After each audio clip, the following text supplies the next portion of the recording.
the first thing you can always place, should be able to always place, is the hypotenuse. The hypotenuse is directly across from the right angle triangle. So I can, right angle, sorry, in a right angle triangle. And it's directly across from the right angle. It's also the longest side, right there. The next thing you should notice in a right angle triangle, especially when we're talking about a trig ratio, is that you'll notice that I've marked angle C, the angle of interest, the one I want to find out more or find out the measurement of, with the Greek letter theta. And we have two other sides to name. We have the opposite and the adjacent. And if you can remember, if the angle of interest is C, that would make line segment AB, that side of the triangle, the opposite side, and the adjacent side, the side that touches angle C, is line segment BC. As we look into the second triangle RST, looks about the same. You'll notice that theta has moved in our second example. So theta is at angle R right now.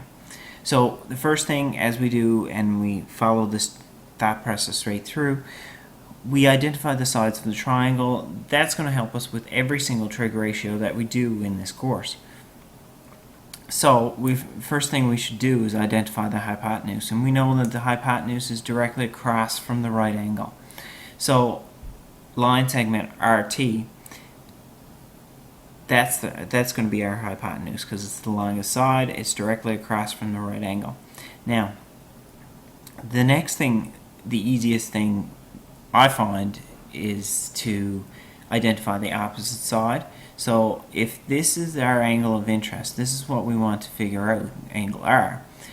Directly opposite of that would be line segment ST, the very bottom of the triangle. And the adjacent side, the side that touches, is line segment RS. Now, to determine the tangent ratio of that, we use the calculation, the length of the opposite side over the length of the adjacent side. Okay?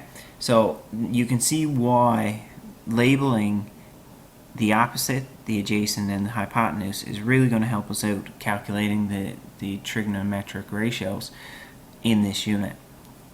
So once again, tangent is the opposite over adjacent. That's what we shorten it to often. So if we look at that and we say, okay, just follow me here. So if tangent is opposite side, the length of the opposite side, and theta is angle R, the opposite side has to be line segment ST. So we put that on the top. And that's divided by the adjacent side, which is line segment RS. Okay? Now, if we just place some numbers in here on the sides, the opposite side, the adjacent side. Okay, so the opposite side is 6, and the adjacent side is now going to be 4. So let's do some calculations here. So let's find when the opposite side is 6 and the adjacent side is 4, we fill those in. It's opposite over adjacent, so that makes 6 divided by 4, and the tangent of theta is 1 5/10 or 1.5.